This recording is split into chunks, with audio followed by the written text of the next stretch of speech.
Good afternoon, neighbors. We're on day 11, and something else that's super, super important when we're working on our garden prep and our gardening, like the whole plan, and actually life prep, is water. It's something that is required by all living things.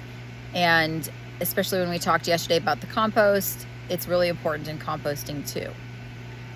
The compost needs to be damp but not wet. Like if you pick it up and like put some in your hand and squeeze it, it should not drip. You need to know how you're going to water your garden. How are you going to water your plants? If you have something little, small, you have patio garden, there's many plants that can be planted very, very nicely in a patio. You can do tomatoes in pots. You can do basil. A lot of herbs can do in a pot. Mint can grow in a pot if you want to. Things like that. If you're going to water just as a patio, you can probably get a little, 1 gallon water, go into the house, fill it up, come outside, water your plants. Super, super simple. If you have a garden, you're going to look at something bigger. Our garden is far enough away from a water source that we're not going to have drip irrigation. We're going to change a little bit of that this year, hopefully, but we have a long hose and we use it to water all of our animals. So we just bring it over to the garden and put it in the garden.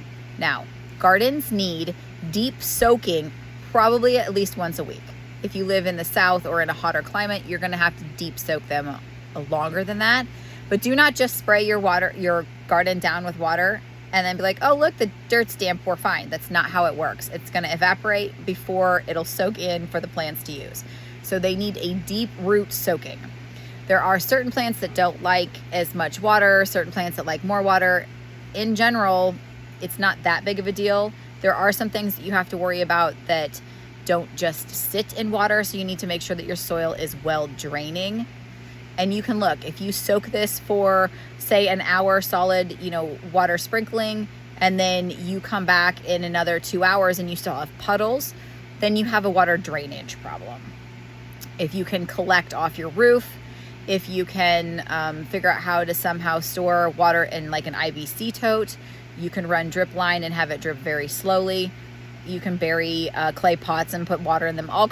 There's all kinds of quote tricks.